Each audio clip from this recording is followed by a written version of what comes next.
let's take a look at your Caribbean report for tonight.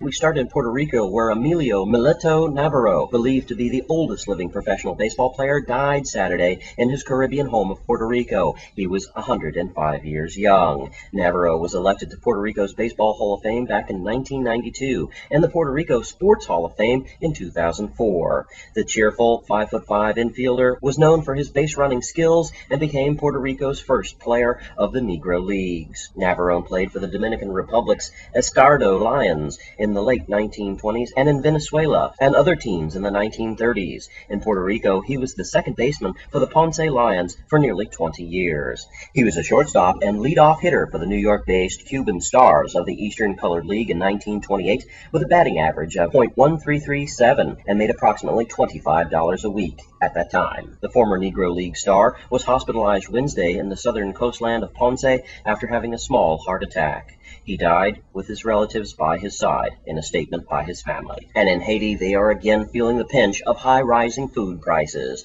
the poorest country in the Western Hemisphere and heaviest dependent on imports. And now those prices are rising again, mirroring global trends. While the cost of gasoline has doubled to $5 a gallon, Haitians are paying more for basic staples than much of Latin America and the Caribbean, in a survey by the Associated Press. More than half of Haitians' 10 million people are getting by on less than $2 a day, and hundreds of thousands are dependent on handouts. Undernourished children can easily be spotted in Haiti by an orange tinge in their hair. One bit of good news has been the price of rice. Haiti's staple food was pushed down by the free food being shipped in after the earthquake. It fell to 92 cents a kilo in September, but climbed again to $1.38 in January, and then began to fall, according to the UN Food Agriculture Organization. But corn, which cost 68 cents a kilogram just before the quake, was almost doubled in price come March. Marie Beauvillier, a gray-haired woman with a raspy voice, crushes peanuts into paste for sandwiches, which she then sells by the roadside for 12 cents apiece.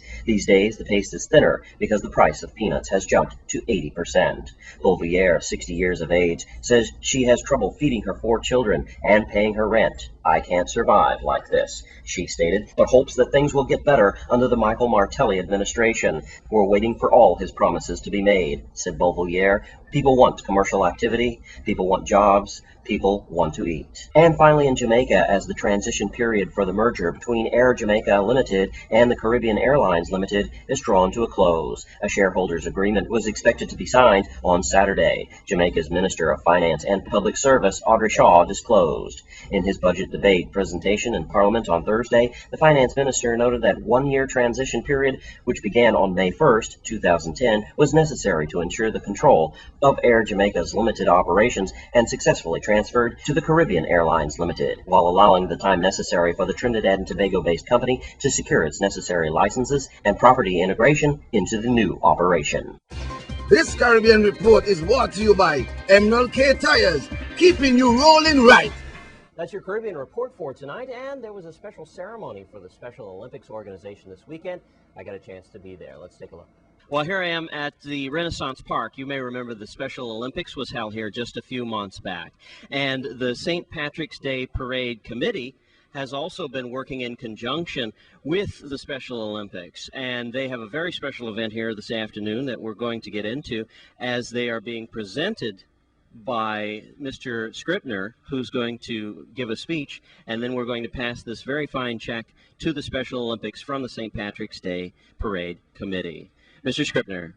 For the past 43 years, the St. Patrick's Day Parade Committee has been donating to St. Croix, and on behalf of the St. Patrick's Day Parade Committee, we would like to thank just a few businesses and groups that helped make this such a success. This includes Seabourn Airlines, Bellows International, Reliable Rental, St. Croix Trading, Herman's Ice, the St. Croix Majorettes, and both Complex and Central High School. And of course, the VIPD, just to mention a few of our supporters. We also want to thank the community as a whole for coming out in support of the parade. Because of the support of everyone, we were able to raise this money here for the young athletes of the Special Olympics in order to help them go to Athens and represent for the Virgin Islands. We are already working on next year's event, and hopefully we will be able to raise the money, even more money, that can be donated to worthy causes next year. We look forward to everyone coming out and celebrating the St. Patrick's Day next year and hope that everyone enjoyed this year's past event. All right, thank you, Mr. Scribner. Good job. And here is the check to be presented to Special Olympics from the St. Patrick's Day Parade Committee. How are you feeling about presenting this check to them today? I am overjoyed to be able to give this much money to the VI Special Olympics so that they can imagine their dreams and go to Athens to compete in the World Games. And the recipient? Oh, listen, I'm more than thrilled. I was not expecting this at all. And now I can order a few uniforms that they need. Hello, I'm Tish Mercier, the secretary for the St. Patrick's Day Parade Committee. And on behalf of the Parade Committee, I am very, very happy to present the VI Special Olympics with this check for $3,700 so they can get their trip to Athens, Greece. Congratulations, you guys. Good luck in it. Thank you. Yay! And if anyone would like to donate and contribute to the Athens, Greece Special Olympics or the Special Olympics at any other time, how would they do that? They can always call me, 772-2277, or they can mail it to Special Olympics, Virgin Islands, P.O. Box 3712, Kings Hill, and that's 00851. All right. Well, that's great. We're all glad that you're here getting this, and hopefully there will be some more people that do decide to donate to the Special Olympics. It's a great cause, and I'm proud to be here. Jerome Aegean for Channel 8 News at Renaissance Park. Congratulations to Special Olympics, and we got more sports coming up. Stay with us on Channel 8.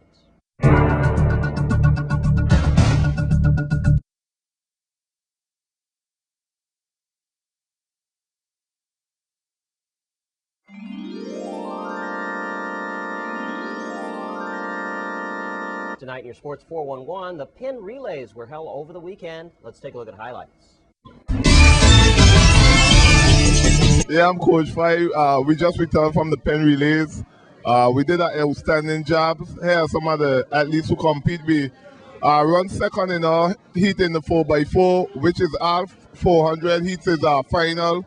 The guys then win our silver medal. They placed fourth in the 4x1, which was an awesome run also. Just realizing while we were up there that we only had 5 meets, and 5 meets to go up and compete against I call them the big dogs from all over the states, all over Jamaica and the other part of the world. It's a very impressive run for our athletes to be performing under 5 meets when the other teams also have 10 to 15 meets under their belt. They're sharp.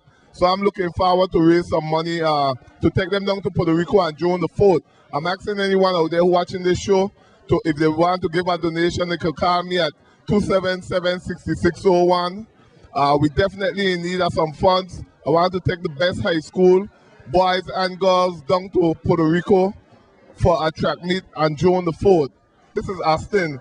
Austin is the most improved runner that I ever came across, dropping his time dramatically from way up to 60 down in the 50s.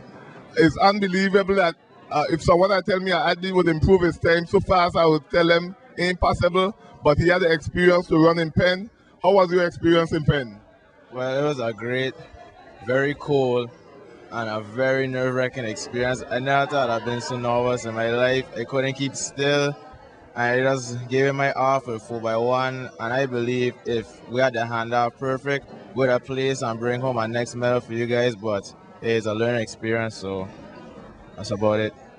And I'd also like to thank our coaches for Mr. Peters, Armstrong, and our assistants for aiding us in this big trip that we had. Without them, we would not be here.